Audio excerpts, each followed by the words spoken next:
आज के इस वीडियो लेक्चर में हम देखेंगे कि सेक्शन की लैंग्वेज को कैसे रीड करते हैं, सेक्शन की लैंग्वेज को अंडरस्टैंड कैसे करते हैं। मतलब बेयर एक्ट में जो लैंग्वेज किसी भी सेक्शन में दे रखी है उसको कैसे रीड करना है और कैसे अंडरस्टैंड करना है। लॉ पढ़ने के लिए सबसे बेसिक और सबसे इम्पोर्टेंट यही है कि बेयर एक्ट की लैंग्वेज को समझना। अगर हम बेयर एक्ट की लैंग्वेज को समझना सीख गए, उसको पढ़ना सीख गए, तो लॉ हमारे लिए बहुत इजी हो जाता है। तो आज इसी पर्पज़ के लिए हमने एग्जाम्पल के तौर पे सेक्शन 5 हिंदू मैरिज एक्ट 1955 लिया है।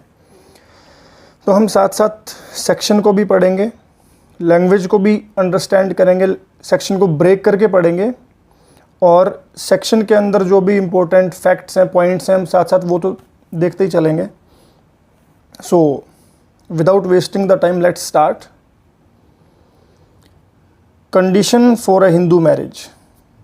सेक्शन थोड़ा सा कॉम्प्लिकेटेड है, वैसे लैंग्वेज थोड़ी सी कॉम्प्लिकेटेड है इसकी।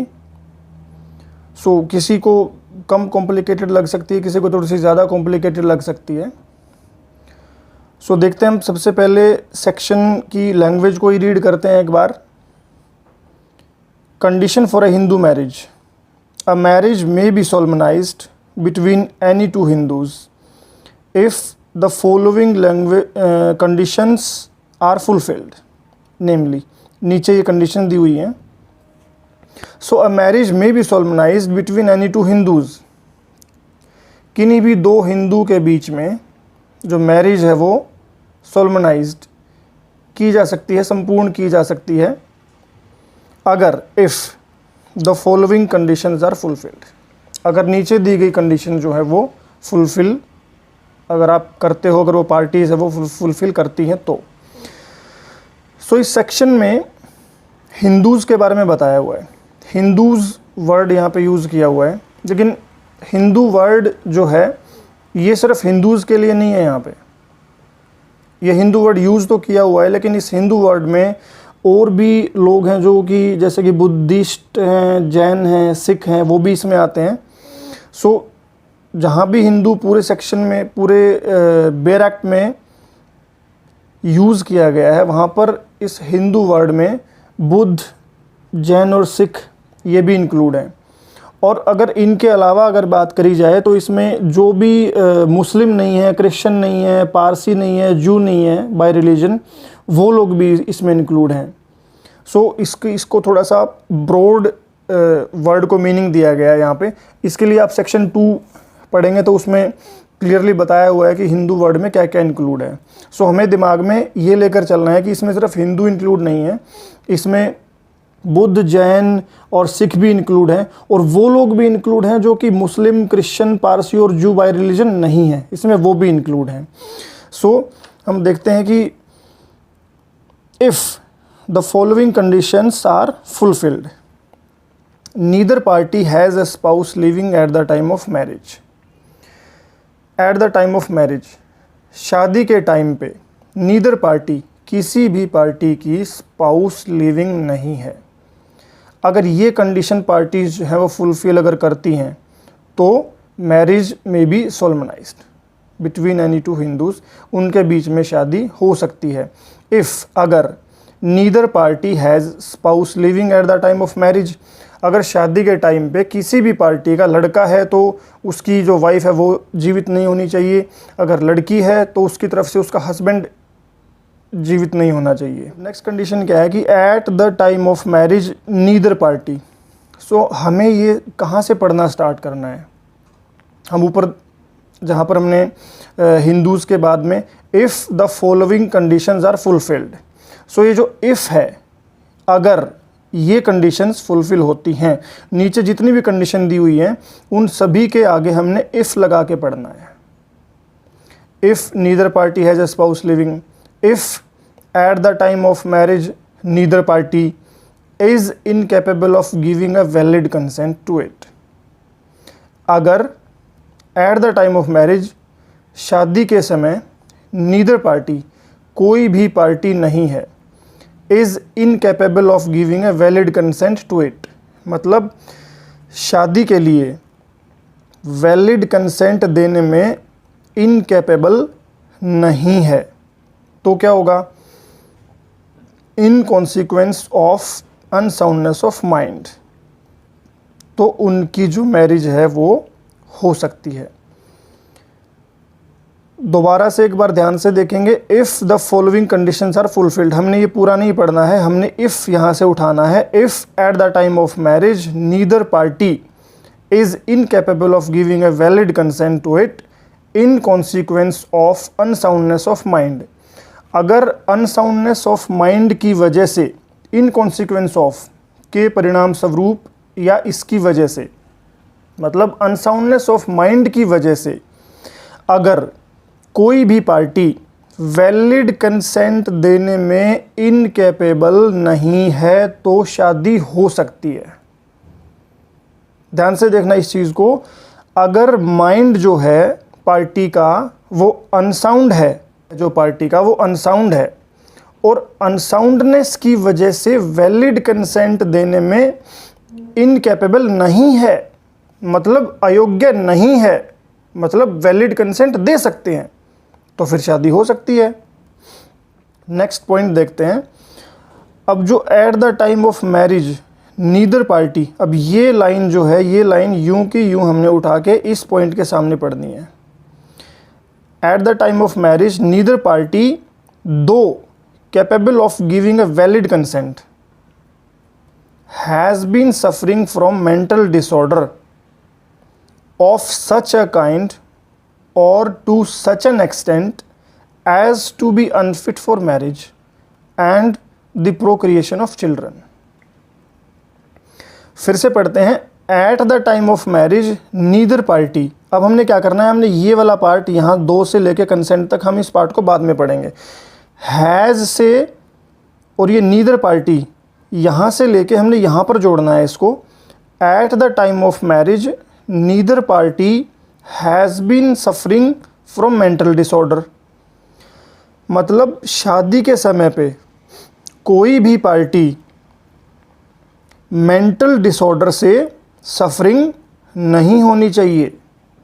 अगर कोई भी पार्टी मेंटल डिसऑर्डर से सफरिंग नहीं करती है तो फिर शादी हो सकती है। अब ये जो मेंटल डिसऑर्डर है, ये कैसा मेंटल डिसऑर्डर है? Mental disorder of such a kind, इस प्रकार का मेंटल डिसऑर्डर है। और टू सच एन एक्सटेंट, मतलब इस सीमा तक, इस हद तक मेंटल डिसऑर्डर है जिससे कि एज टू, जिससे कि बी अनफिट फॉर मैरिज, जो पार्टी है वो मैरिज के लिए अनफिट हो जाती है, ऐसा मेंटल डिसऑर्डर है। और इस हद तक मेंटल डिसऑर्डर है कि पार्टीज जो है वो मैरिज के लिए अनफिट है। And unfit for the procreation of children, बच्चे पैदा करने के लिए भी अनफिट है। मतलब मेंटल डिसऑर्डर इस प्रकार का और इस हद तक है कि जो पार्टीज है वो मैरिज के लिए अनफिट हैं और बच्चों के प्रोक्रिएशन के लिए भी अनफिट हैं। तो फिर क्या है, अगर ऐसी कंडीशन है तो शादी नहीं हो सकती। अगर इस सेक्शन की लैंग्वेज के हिसाब से ये अगर पढ़ें, eight the time of marriage neither party, शादी के समय पे, अगर इफ़ यहाँ से लेंगे हम, if at the time of marriage neither party, अगर शादी के समय पे नीदर पार्टी, कोई भी पार्टी नहीं है, क्या नहीं है कोई भी party, has been suffering from mental disorder, मतलब मेंटल डिसऑर्डर से सफरिंग नहीं है, सफ़र नहीं कर रही है मेंटल डिसऑर्डर से। और यानी कैसा मेंटल डिसऑर्डर? ऐसा मेंटल डिसऑर्डर जो कि मैरिज के लिए अनफिट करता है और बच्चे पैदा करने के लिए अनफिट करता है। ऐसे मेंटल डिसऑर्डर से सफ़र नहीं कर रही है अगर पार्टी, तो फिर शादी हो सकती है। लेकिन अब ये पार्ट हम पढ़ते हैं, दो capable of giving a valid consent, बेशक वैलिड कंसेंट देने में कैपेबल है। वेरी वेरी इंपॉर्टेंट पॉइंट, बेशक वैलिड कंसेंट देने में कैपेबल है तो भी शादी नहीं हो सकती। अगर ऐसे मेंटल डिसऑर्डर से सफ़र कर रहे हैं जिससे कि मैरिज के लिए अनफिट हो जाता है और बच्चों की प्रोक्रिएशन के लिए अनफिट हो जाता है कोई भी पार्टी, तो शादी के लिए वो एलिजिबल नहीं है। वो बेशक वो वैलिड कंसेंट देने में कैपेबल है। कभी कभी मेंटल डिसऑर्डर ऐसा होता है कि जिससे वैलिड कंसेंट देने में तो कैपेबल है, लेकिन मेंटल डिसऑर्डर इस तरह का है कि मैरिज के लिए अनफिट नहीं है, तो यहाँ पर कंसेंट के पॉइंट को ध्यान में ज़रूर रखना है कि कंसेंट तो बेशक दे सकता है। ऊपर वाला पॉइंट जो था उसमें क्या था कि वैलिड कंसेंट देने में अगर इनकेपेबल है, कोई भी पार्टी अगर वैलिड कंसेंट देने में इनकेपेबल है, अगर अनसाउंडनेस ऑफ माइंड की वजह से, तो शादी नहीं हो सकती। इसमें क्या है कि वैलिड कंसेंट देने के लिए बेशक कैपेबल है, फिर भी अगर मेंटल डिसऑर्डर अगर ऐसा है तो शादी नहीं हो सकती। Next point, at the time of marriage, if at the time of marriage neither party has been subject to recurrent attack of insanity. Insanity के अटैक्स आते रहते हैं पार्टी को, किसी भी पार्टी को। अगर इफ़ शादी के समय पे eight the time of marriage किसी भी पार्टी को अगर रिकरेंट अटैक जो है इंसैनिटी के, अगर वो पागलपन के अगर नहीं आते, neither party has been subject to, अगर इंसैनिटी के अटैक्स को सब्जेक्ट टू अटैक, इंसैनिटी के अटैक अगर नहीं आते हैं किसी भी पार्टी को, तो फिर वो शादी कर सकती है, शादी के लिए एलिजिबल है वो पार्टी। अब एक चीज़ है कि साथ में एक दो पॉइंट छोटे छोटे हम और देखते हैं साथ में। इनके सेक्शन को तो हम अंडरस्टैंड कर ही रहे हैं और लैंग्वेज को भी अंडरस्टैंड कर रहे हैं, तो साथ में एक पॉइंट और देखते हैं कि जैसे अगर मान लो बाय चांस ये लोग अगर शादी कर लेते हैं, अगर ये जो कोई माइंड से अनसाउंड है, अगर वो शादी कर लेता है, या फिर अगर कोई मेंटल डिसऑर्डर है, अगर किसी को इस तरह का बच्चे प्रोक्रिएशन करने में अनफिट है, मैरिज के लिए अनफिट है, ऐसा मेंटल डिसऑर्डर है, अगर वो भी शादी कर लेता है, अगर या किसी को भी इंसैनिटी के रिकरेंट अटैक्स अगर आते हैं, अगर ऐसा कंडीशन में अगर शादी कर लेता है, तो फिर क्या होगा, उस शादी का स्टेटस क्या होगा। तो वो शादी है जो, वो शादी वॉइडेबल होती है, ऐसी शादी वॉइडेबल होती है। वॉइडेबल मीन्स कि शादी तो दोनों ने कर ली, लेकिन अगर कोई भी पार्टी को अगर उस चीज़ का बाद में पता चलता है, तो वो पार्टी कोर्ट में जाकर उस मैरिज को वॉइडेबल करवा सकती है, वॉइड करवा सकती है। शादी वॉइडेबल है, उसको पिटिशन लगा के कोर्ट में उस शादी को वॉइड डिक्लेयर करवा सकती है। वॉइडेबल मीन्स कि किसी भी पार्टी के पार्ट पे वो शादी वॉइड डिक्लेयर की जा सकती है। वॉइडेबल मतलब वॉइड करवाने के योग्य है वो शादी, तो आप कोर्ट में उस शादी को वॉइडेबल डिक्लेयर करवा सकते हो। इफ़ को हमने वहीं से पिक करना है जहाँ से हमने पीछे पॉइंट्स में पढ़ा था हमने। If the bridegroom has completed the age of 21 years, अगर जो ब्राइड ग्रूम है, जो दूल्हा है, अगर उसकी 21 ईयर्स की एज अगर कंप्लीट, देखो वहाँ पे नीदर लिखा था पहले वाले पॉइंट्स में, अब हमने इफ़ वाले पॉइंट से पढ़ना है कि if the following conditions are fulfilled, हमने वहाँ से पढ़ना है। So if the bridegroom has completed the age of 21 years and the bride 18 years at the time of marriage, तो फिर क्या है, शादी मैरिज में भी सोलमनाइज्ड। अब वही बात, अगर वो शादी फिर भी कर लेते हैं, अगर शादी अगर 21 ईयर्स की एज अगर नहीं कंप्लीट करी है जो ब्राइड ग्रूम ने, और जो ब्राइड है वो 18 ईयर्स की नहीं है, अभी नाबालिग हैं दोनों, अगर वो फिर भी शादी कर लेते हैं, तो क्या होगा, तो जो उनकी मैरिज का स्टेटस है जो वो क्या होगा। तो अगर कोई भी पर्सन अगर उनके खिलाफ अगर पिटीशन लगाता है, कंप्लेंट करता है कि इनकी तो जो मैरिज है वो हिंदू मैरिज एक्ट के सेक्शन 5 के हिसाब से के अकॉर्डिंग नहीं है, सेक्शन 5 की वायलेशन में है इनकी मैरिज, तो वो मैरिज क्या वॉइड होगी या वॉइडेबल होगी। सो ऐसी मैरिज बेशक नाबालिग हैं जो वो बेशक शादी कर लेते हैं, उनकी मैरिज जो है वो वॉइड नहीं होती है, उनकी मैरिज वॉइडेबल होती है। Next point, if the parties are not within the degrees of prohibited relationship unless the custom or usage governing each of them permits of a marriage between the two. अगर if the parties are not within the degrees of prohibited relationship, अगर जो parties हैं, जो लड़का लड़की हैं, वो prohibited degrees में नहीं आते हैं, प्रोहिबिटेड रिलेशनशिप की डिग्रीज में नहीं आते हैं, तो शादी हो सकती है। क्या प्रोहिबिटेड रिलेशनशिप की डिग्री में आने पर भी शादी हो सकती है? एक कंडीशन है, एक सिचुएशन है, अगर उन पार्टीज़ के कस्टम और यूसेज अगर अलाउ करते हैं ऐसी मैरिज को तो प्रोहिबिटेड रिलेशनशिप में भी शादी हो सकती है। लेकिन मेन पार्ट सेक्शन का ये कहता है कि the parties are not, if the parties are not within the degrees of prohibited relationship, तो फिर क्या है, मैरिज हो सकती है।